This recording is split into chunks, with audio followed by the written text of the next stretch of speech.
Grabe ang intense ng game. Lakers at Knicks nagbakbakan hanggang sa overtime. At sa huli, Lakers ang nanaig sa score na 113-109. Tara, i-breakdown natin to. Sobrang intense ng laban na to. Halftime pa lang, lamang na ng siyam ang Knicks at umabot pa sa 10 points ang lamang nila sa last few minutes ng fourth quarter. Pero syempre, hindi papayag sina LeBron at Luka na ganun lang matatapos yun.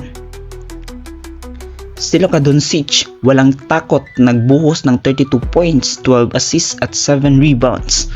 Grabe ang galawan niya, lalo na sa overtime kung saan siya na mismo ang nagbigay ng unang 5 points para sa Lakers. At syempre, ang hari, LeBron James, 31 points, 12 rebounds at 8 assists. Pinakita niya kung bakit siya ang leader ng Lakers, lalo na sa crunch time. Sa kabilang panig, si Jalen Brunson ang bida para sa Knicks, 39 points at 10 assists, walang makakapigil sa kanyang buong laro. Nagpakitang gilas din sina Josh Hart at Karl Anthony Towns, parehong may double-double performances.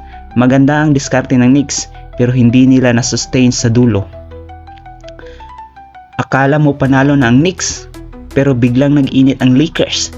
Si LeBron at Gabe Vincent tumira ng clutch threes para maipilit ang overtime. At pagpasok ng overtime, agad na nagpakilala si Luka. Umiscore ng unang 5 puntos para sa Lakers. Pero isa sa pinakamalaking concern para sa Knicks ay ang injury ni Jalen Brunson.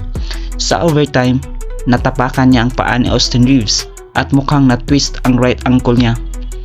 Pero kahit masakit, pinasok pa rin niya yung 2 free throws bago lumabas ng court. Malalaman pa lang kung gaano kalala ang injury niya. With this win, umabot na sa 8 sunod na panalo ang Lakers, kaya 40-21 na ang record nila ngayon. Samantalang ang Knicks ay bumagsak sa 40-22 at kailangan bumawi sa next game nila kontra Clippers. Anong masasabi nyo sa comeback ng Lakers?